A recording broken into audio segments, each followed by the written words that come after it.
Bismillah, assalamualaikum warahmatullahi wabarakatuh. Alhamdulillah, wassalatu wassalamu ala rasulillah. Amma ba'd. Anak-anak, di pelajaran kali ini kita akan belajar tentang sholat dan tempat sholat. Siapkan buku kalian dan perhatikan video ini. Kalian masih ingat rukun Islam? Ada berapa rukun Islam? Ya, benar sekali. Rukun Islam ada 5. Yang pertama, syahadat. Kedua, sholat. Ketiga, zakat. Keempat, puasa Ramadan. Dan kelima, haji. Sholat yang kita pelajari kali ini adalah rukun Islam yang keberapa? Ayo anak-anak. Ya, betul. Rukun Islam yang kedua. Sholat merupakan rukun Islam yang paling agung sesudah syahadat. Artinya apa? Rukun Islam yang paling agung yang pertama adalah syahadat. Kemudian yang paling agung yang kedua adalah sholat. Sholat merupakan amalan yang pertama kali dihisab di akhirat nanti. Jadi nanti ketika kita semua sudah dibangkitkan setelah mati dan dikumpulkan di akhirat, masing-masing kita akan dihisab, dihitung amalan-amalan kita. Nah, amalan yang pertama dihisab atau dihitung tadi adalah sholat. Sabda Rasulullah Shallallahu Alaihi Wasallam, barang siapa sholatnya baik, dia akan mendapat keberuntungan dan keselamatan. Barang siapa rusak, jelek, maka dia akan menyesal dan merugi. Nah anak-anak, siapa yang masih suka bolong-bolong sholatnya? Yang masih suka bolong, mulai sekarang gak boleh lagi bolong sholatnya. Harus lengkap penuh 5 waktu dalam 1 hari. Sekarang sudah kelas 3, sudah besar, sudah harus penuh sholatnya. Nah sekarang perhatikan. Sholat itu ada 2 macam, yaitu sholat fardu atau sholat wajib dan satunya sholat sunnah. Sholat fardu ada berapa kali sehari semalam? Ya betul, ada 5 kali. Apa saja? Coba kalian sebutkan satu persatu. Yuk, dari yang paling pagi yuk. Ya, subuh, zuhur, asar, maghrib, isya. Nah, pinter semuanya anak-anakku. Nah, sholat yang 5 ini harus, wajib dikerjakan. Tidak boleh ditinggalkan. Gak boleh bolong-bolong. Misal cuman maunya sholat zuhur saja, misal maunya sholat asar saja, subuh, maghrib, isyaknya nggak mau sholat. Nah itu nggak boleh, harus komplit sehari 5 kali. Jadi harus 5-5-nya dikerjakan semuanya, setiap hari juga. Nggak boleh milih-milih, cuman maunya pas sekolah saja, hari Senin sampai hari Kamis sekolah, sholatnya rutin, tetapi pas waktu libur nggak sholat. Ya nggak boleh begitu. Jadi setiap hari harus mengerjakan komplit sholat fardu 5 kali dan setiap harinya. Bagaimana hukumnya orang yang meninggalkan sholat fardu ini? Nah ini menakutkan sekali. Hukum orang yang meninggalkan sholat fardu adalah haram. Nah, dan termasuk dalam perbuatan dosa yang sangat besar. Nah, dosa yang paling besar. Tuh. Kalau tadi hukum meninggalkan sholat wajib. Sekarang kalau meninggalkan sholat sunnah, bagaimana hukumnya? Nah, ketika kita meninggalkan sholat sunnah, maka tidak berdosa. Coba kalian sebutkan apa saja yang termasuk contoh dari sholat sunnah. Ada yang tahu? Nah, yuk coba kita sebutkan bareng-bareng yuk. Contohnya sholat duha itu sholat sunnah. Sholat tahajud Kalau dilaksanakan di bulan Ramadan, tahajud tadi sering kita sebut dengan sholat tarawih, sholat witir, dan masih banyak lagi. Kalian bisa tanya ke abi, umi, bapak, ibu, ayah, bunda kalian semua. Sekarang kalian sudah tahu hukum dari meninggalkan sholat fardu. Apa coba tadi? Ya, hukum meninggalkan sholat fardu adalah haram. Nah, sekarang kita mau bahas bagaimana keadaan orang-orang yang meninggalkan sholat fardu. Bagaimana keadaan mereka nanti di yaumil akhir.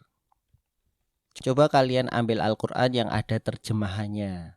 Buka surat Al-Mudaththir, kemudian baca ayat 42 dan 43.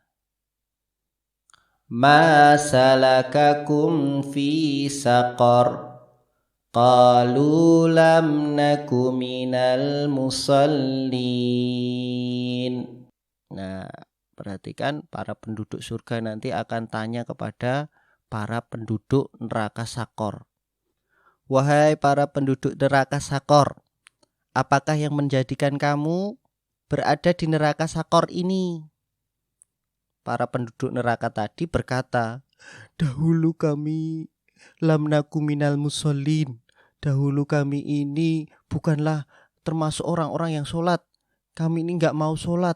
Nah, medeni banget ini ya. Menakutkan sekali. Bahwa nanti orang yang tidak mau sholat akan berada di neraka Sakor. Nah anak-anakku, jadi bagi orang-orang yang tidak melakukan sholat fardu, mereka sengaja tidak melaksanakan sholat fardu, kelak akan berada di neraka Sakor. Ya, kita berlindung kepada Allah Subhanahu wa Ta'ala dari neraka. Naudzubillah min dzalik. Semoga kita nggak masuk ke dalam neraka. Amin. Nah, setelah tadi kita pelajari hukum meninggalkan sholat dan bagaimana keadaan orang-orang yang meninggalkan sholat kelak di yaumil akhir nanti. Sekarang kita bahas keadaan orang-orang yang meninggalkan sholat, bagaimana keadaan mereka ketika di dunia ini. Rasulullah Shallallahu Alaihi Wasallam bersabda, al-ahdul ladzi bainana wa bainahumus sholatu, faman tarakaha faqad kafar. Nah, yang artinya perjanjian antara kita dengan mereka, yaitu orang-orang kafir, adalah sholat. Barang siapa meninggalkan sholat, maka sungguh dia telah kafir. Jadi, ketika ada orang yang dengan sengaja, kemudian dia tahu hukumnya, dia meninggalkan sholat, dia dikhawatirkan akan jatuh ke dalam kekufuran.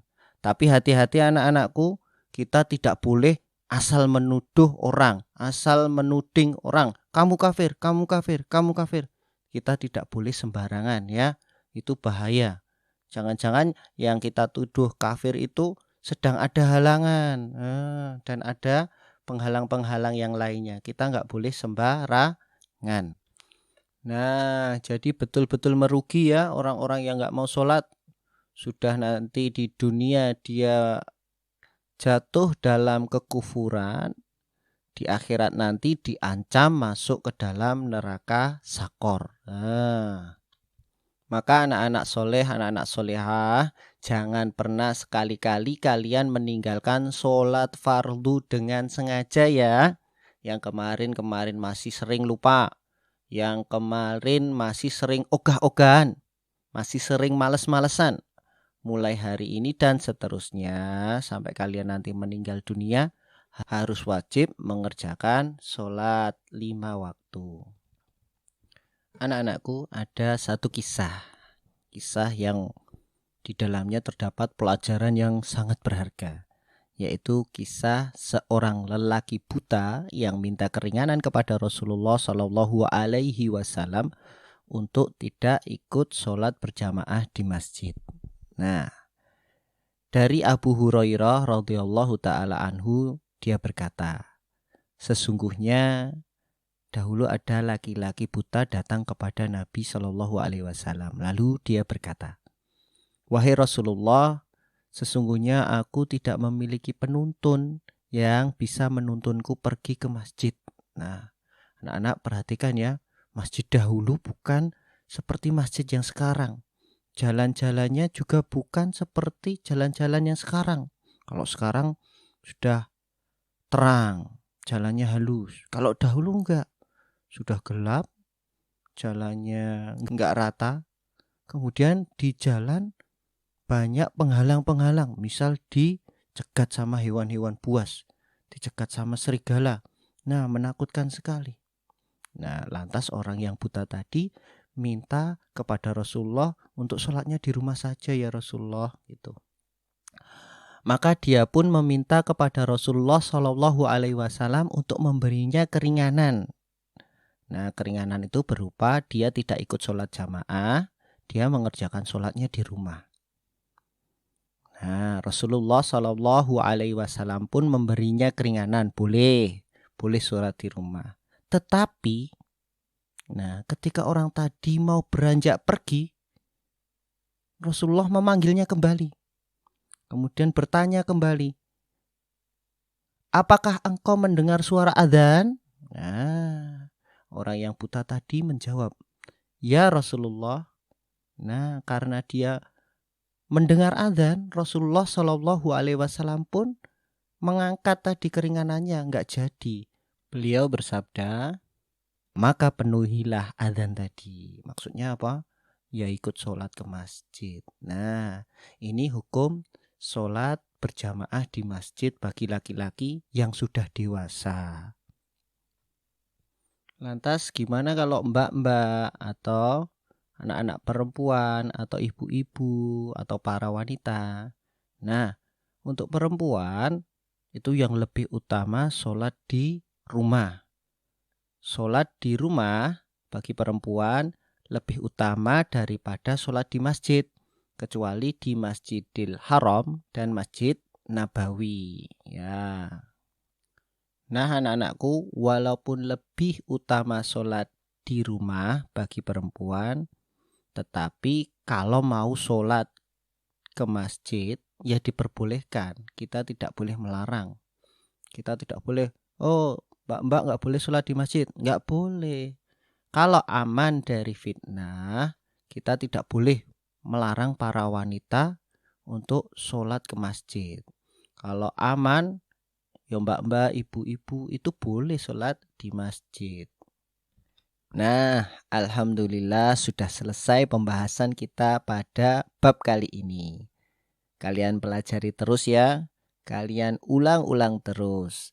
Dan jangan lupa harus sholat 5 kali dalam sehari semalam. Subuh, zuhur, asar, maghrib, dan isya. Barakallahu fikum. Subhanakallahumma wa bihamdika asyhadu an la ilaha illa anta astaghfiruka wa atubu ilaik. Assalamualaikum warahmatullahi wabarakatuh.